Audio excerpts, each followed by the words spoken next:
Queridos irmãos, hoje o trecho do profeta Isaías que nós lemos se encontra num trecho da sua profecia bastante interessante, que nós conseguimos entender apenas compreendendo o contexto que está por detrás desse texto. O rei Senaqueribe era rei sobre Judá naquele período e estava com medo. Aliás, o rei Ezequias era rei de Judá naquele período e estava com medo do rei Senaqueribe, que era rei da Assíria e que estava investindo contra Israel e Judá. Então, alguns homens sugeriram ao rei Ezequias que fizesse uma aliança com o faraó do Egito, para se proteger contra Senaqueribe. E, de fato, o segundo livro dos reis não diz que foi Ezequias, diz que foram algumas pessoas que estavam, digamos, como conselheiros do rei. O segundo livro de Crônicas diz de um modo um pouco mais claro, mas ainda assim coloca Ezequias numa posição muito boa, favorável, dizendo que ele temeu ao Senhor, etc. Mas o profeta Isaías não. O profeta Isaías desce a paulada em Ezequias e em toda a Judá. Porque ele diz: ou vocês confiam em Deus, ou não confiam em Deus. Aonde já se viu vocês irem fazer aliança com um faraó, que é chefe de uma nação idólatra, e ele mesmo é considerado um Deus, como se o Deus de Israel, o Deus de Judá, não fosse capaz de salvá-los de Senaqueribe. E é nesse contexto que a leitura de hoje se enquadra, porque ele exorta o povo a confiar em Yahvé. Ele diz: povo de Sião, que habitas em Jerusalém, não terás motivo algum para chorar. Ele se comoverá à voz do teu clamor. Logo que te ouvir, ele atenderá. O Senhor, de certo, dará a todos o pão da angústia e a água da aflição. Mas não se apartará mais de ti o teu mestre. Teus olhos poderão vê-lo, e teus caminhos poderão ouvir a palavra de aviso atrás de ti. O caminho é este para todos, segui por ele, sem desviar-vos à direita ou à esquerda. Ou seja, com um realismo histórico impressionante, Isaías diz: o pão da aflição, o pão da angústia e a água da aflição vão vir. Porém, o teu mestre, que é o Senhor, o teu mestre, que é Yahvé, não se apartará de ti. Em outras palavras, é melhor comer o pão da angústia e beber a água da aflição com Deus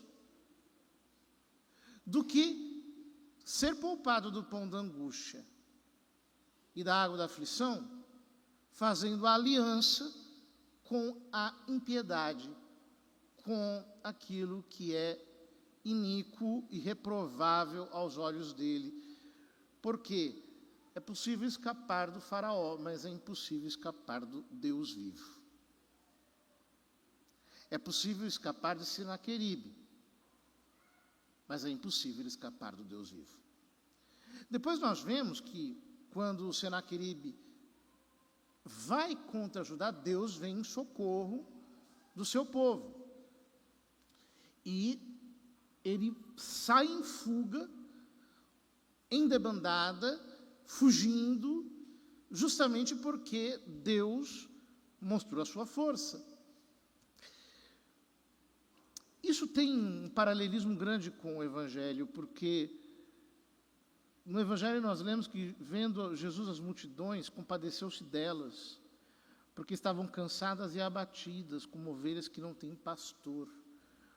Ou seja, Ele é o pastor, Ele é o mestre, é Ele que vem trazer o ensino verdadeiro. Nós não podemos nos desviar da sua palavra, nem para a direita nem para a esquerda. Porque além de ensinar, Ele faz. E é o que Isaías diz na sequência: Ele te dará chuva para a semente. Só Deus pode dar chuva. Nenhum rei na face da terra pode dar chuva. Ele te dará chuva para a semente que tiveres semeado na terra. E o fruto da terra será abundante e rico. Nesse dia o teu rebanho pastará em vastas pastagens.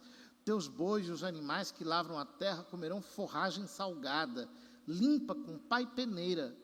Haverá em toda montanha alta e em toda colina elevada arroios de água corrente, num dia em que muitos serão mortos com o desabamento de seus torreões. A lua brilhará como a luz do sol, e o sol brilhará 7 vezes mais, como a luz de 7 dias. Ou seja, Deus não apenas manda, mas Ele cumpre a sua palavra. Mais uma vez é o que vemos no Evangelho. Jesus vai ensinando e curando, expulsando demônios, agindo. E chamando os 12 discípulos, deu-lhes poder para expulsarem espíritos maus, para curarem todo tipo de doença e enfermidade, e lhes deu a recomendação: curai os doentes, ressuscitai os mortos, purificai os leprosos, expulsai os demônios. Ou seja, Deus faz mesmo. Ele não é apenas um falastrão.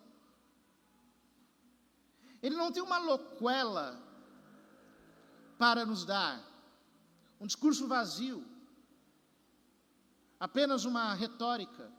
Não. As suas palavras são espírito e vida. Ele age por meio da sua palavra. Ele intervém para nos salvar. E por fim, o profeta Isaías diz: no dia em que o Senhor curar as feridas de seu povo e fizer sarar a lesão de sua chaga. Porque vejam, Judá passava por uma situação difícil, estava na calamidade mesmo,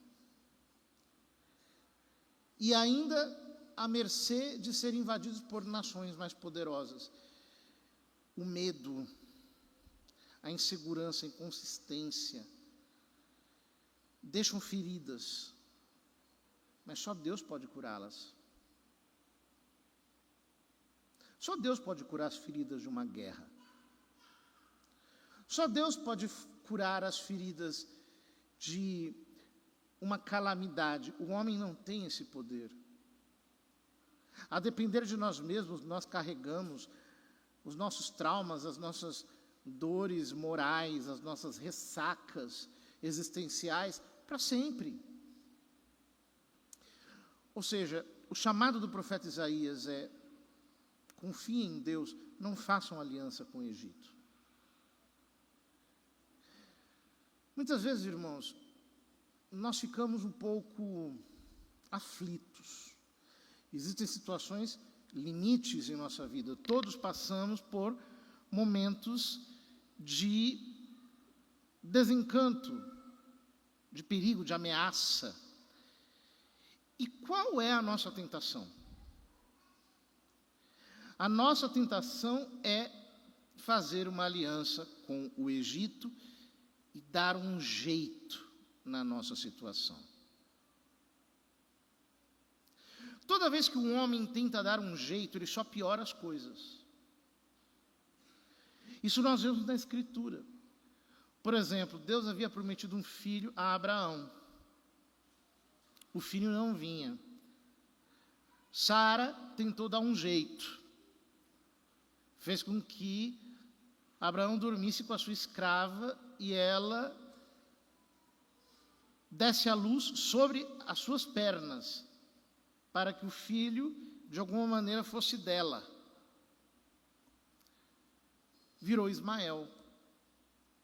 Só trouxe problemas. Abraão precisou mandá-los embora.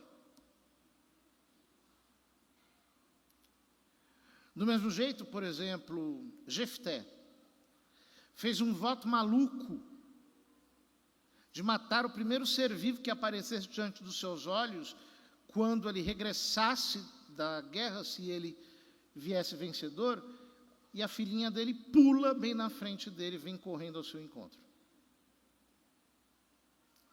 Ele quis dar uma de Abraão e se deu mal, porque não foi Deus que lhe mandou fazer aquilo. Aquilo foi apenas uma ideia maluca que ele teve, pensando que Deus, na hora H, iria fazer com ele como fez com Abraão.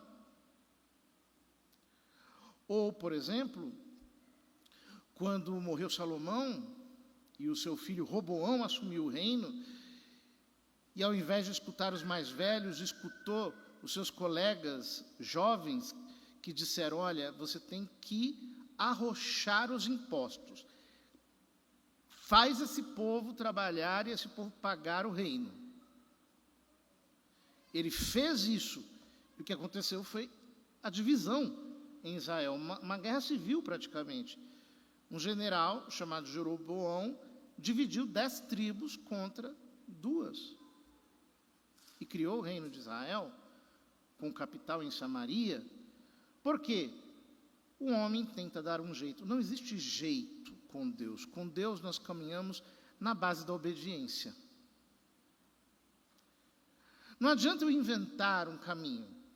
Eu tenho que andar pelo caminho dele. Não adianta eu ter uma boa ideia. Eu tenho que ser inspirado por ele. Não há negociação na obediência.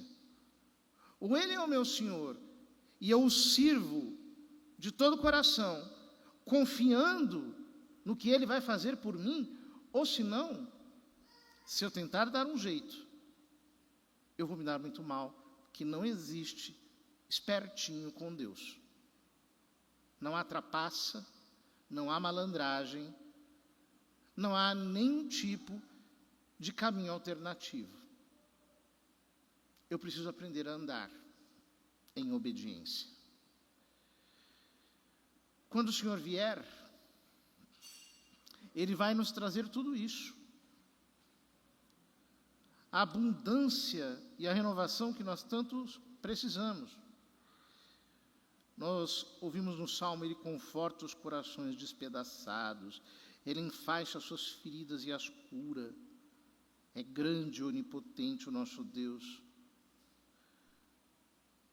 Mas Ele virá ao encontro da sua igreja obediente, que se conservou pura, sem nenhuma aliança com o Egito. Tenhamos nós a clareza do nosso compromisso com Deus, então jamais iremos negociar as nossas motivações.